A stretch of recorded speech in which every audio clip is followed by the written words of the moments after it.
और यहाँ के हर घटना से मैं वाकिफ हूँ। माननीय मुख्यमंत्री योगी आदित्यनाथ जी दलितों के घर पे जाके खिचड़ी खा रहे हैं। तो विद्यालय में गोरखपुर एक प्रियंका नाम की लड़की का हत्या हो गई विश्वविद्यालय में। उसके घर पे तो हालचाल भी पूछने नहीं गए। जो महंगाई है, महंगाई चरम सीमा पे है, बेरोजगारी चरम सीमा पे है। प्रदेश का युवा है, वो जब भी अपना हक और अधिकार मांगने जाता है तो योगी आदित्यनाथ की पुलिस उस पर लाठियां बरसाती है। तो योगी आदित्यनाथ को वोट क्यों देगा युवा?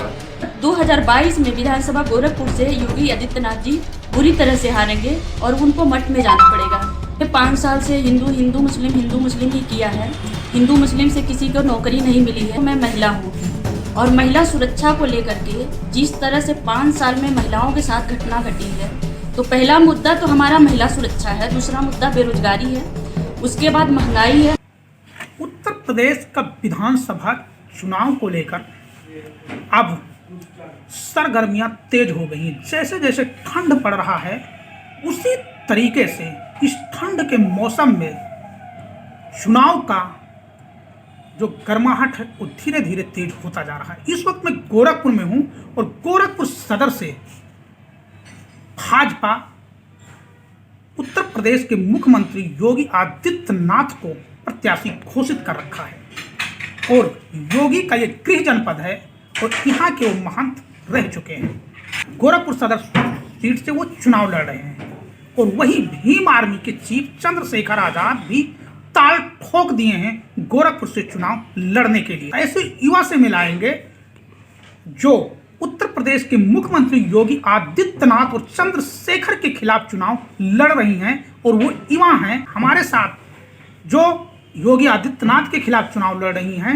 अंबेडकर जन मोर्चा पार्टी के तरफ से सीमा गौतम है। हमारे साथ सीमा गौतम है और ये उत्तर प्रदेश के मुख्यमंत्री योगी आदित्यनाथ, चंद्रशेखर आजाद और समाजवादी पार्टी के प्रत्याशी जो दिग्गज प्रत्याशी होंगे, इन तीनों के खिलाफ इस मैदान में कूद चुकी हैं और इनसे अब हम पूछेंगे जाएंगे। सबसे पहले तो समाचार भारत में आपका स्वागत है।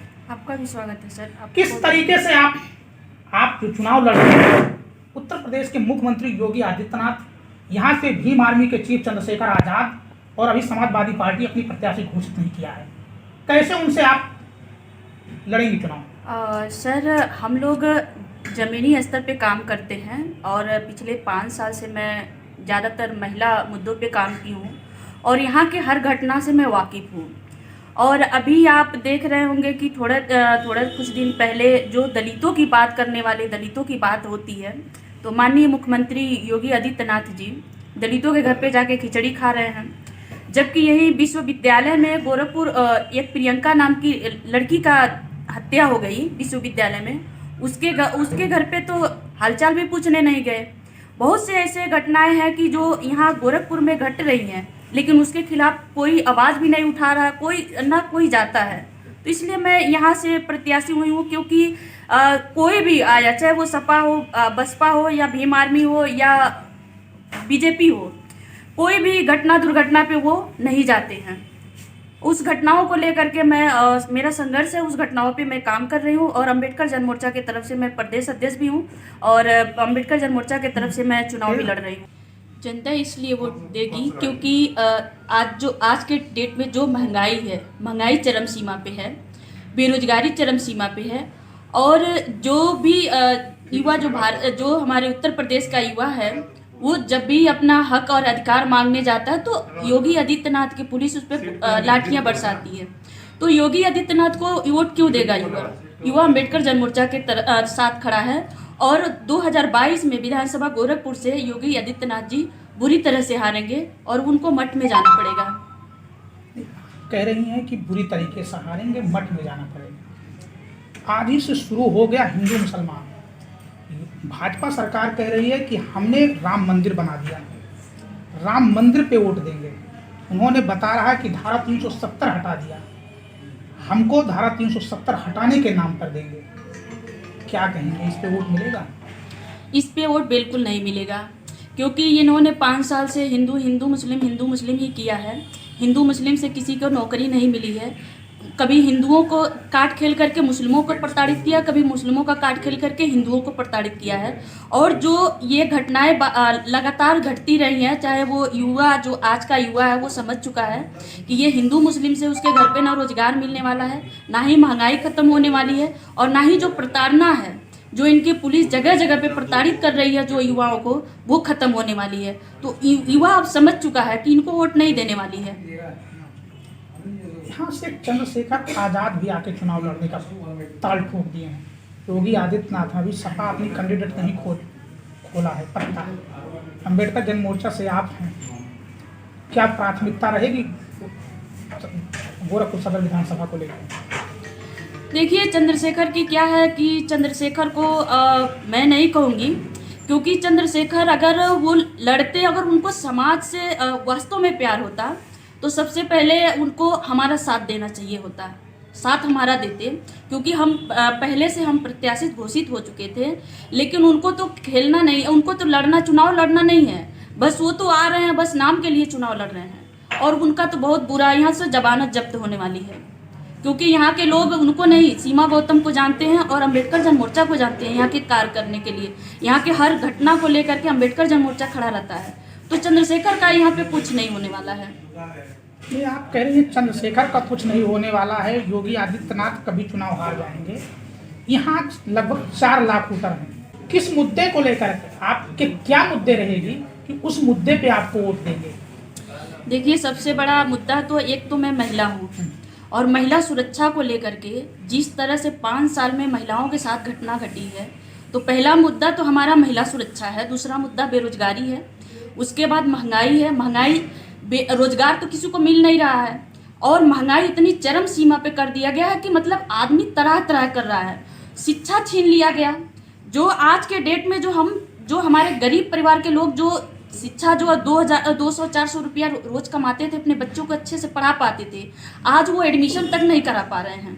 तो ये हमारी मुद्दा हमेशा रहेंगे, शिक्षा, रोजगार और महंगाई, ये सारी चीज़ को लेकर के हम चुनाव लड़ रहे हैं। अगर आपको यहाँ की जनता सपोर्ट दे, चुनाव जिता करके विधानसभा भेजती है जी, तो विकास का सबसे अहम मुद्दा क्या होगा आपका? देखिए, सबसे पहले तो हम स्वास्थ्य को लेकर के काम करेंगे। जितने लोग स्वास्थ्य को लेकर और शिक्षा को लेकर काम करेंगे, हमारी कोशिश रहेगी, हमारे अम्बेडकर जन मोर्चा की तरफ से, कि हम एक ऐसे कॉलेज बनवाएंगे जहां एक कक्षा 1 से लेकर के और पीजी तक वहां बच्चे निःशुल्क पढ़ सके और उनको हॉस्टल भी मिल सके। और दूसरी बात है, जो गरीब लोग हैं, अगर जो गरीब हैं जिनको पास नहीं नौकरी है, तो उनको हम कोशिश करेंगे, हमारी घोषणा है ये, उनको हम एक एकड़ जमीन देंगे जो भूमिहीन हैं आने वाले समय में, अगर हम सत्ता में आते हैं तो। चुनाव मैदान में कूद चुकी हैं। एक तरफ योगी आदित्यनाथ उत्तर प्रदेश के मुख्यमंत्री थे कि वोट खरीद करके चुनाव वो जीत जाएंगे, साम दाम दंड भेद राजनीति में सारी चीजें हैं। उस मुकाबले में आप कहाँ खड़ी हो रही हैं? हमारे साथ जनता है, हमारे साथ जो है, हमारे साथ जनता है, हमारे साथ, क्योंकि इनके अब कितना भी साम दाम दंड भेद लगा लें, ये काम नहीं आने वाली है, क्योंकि जनता जान चुका है कि अब इनके राज्य में, इनके सरकार में उनको नौकरी मिलने वाली नहीं है, महंगाई कम होने वाली नहीं है, शिक्षा मिलने वाली नहीं है, स्वास्थ्य मिलने वाला नहीं है। यहाँ तो लोग ऑक्सीजन के बिना मर गए। बीआरडी मेडिकल कॉलेज में 200 से ज़्यादा बच्चे ऑक्सीजन के लिए मर गए। तो वो सब जान चुके हैं, ये कितना भी पैसा इनसे लेंगे और लेकिन वोट नहीं देंगे। ये हकीकत है, इनको वोट नहीं मिलेगा, इनको मठ में जाना पड़ेगा। तो देख सकते हैं, ये अम्बेडकर जन मोर्चा के तरफ से गोरखपुर विधानसभा के प्रत्याशी हैं और इनका साफ कहना है कि 2022 में जो जनता हमें वोट करेगी वो बेरोजगारी से त्रस्त है, महंगाई से त्रस्त है और भूखमरी में 116 देशों में 103 नंबर पे भारत आ गया है। और बीआरडी मेडिकल कॉलेज में जिस तरीके से ऑक्सीजन की कमी से 200 बच्चों की निर्मम तरीके से मौत हो गई और उनके माँ बाप को रो रो करके बुरा हाल हुआ था, और बीआरडी मेडिकल उत्तर प्रदेश नहीं पूरे भारत में सुर्खियों में बना हुआ था। ऐसे में इस सब से ऊब करके जनता योगी आदित्यनाथ को वोट नहीं करेगी और उन्हें दोबारा उठ मठ में भेजेगी और घंटा बजाने के लिए। तो अब देखना है कि 2022 का चुनाव गोरखपुर सदर सीट पे कितनी कांटे की टक्कर हो रही है, क्योंकि यहाँ पे चंद्रशेखर आजाद भी चुनाव लड़ने के लिए आ रहे हैं और समाजवादी पार्टी अभी अपनी पत्ता नहीं खोली है। वहीं अम्बेडकर जन मोर्चा से सीमा गौतम गोरखपुर विधानसभा से ताल ठोक रही हैं, डोर टू डोर वोट का कैंपेन कर रही हैं। अब आने वाला वक्त बताएगा कि 2022 में जब 10 मार्च को ईवीएम खुलेगा तो किसके हक में फैसला जाएगा, ये तो 10 मार्च को ही पता चलेगा। मिथिलेश कुमार, समाचार भारत, गोरखपुर।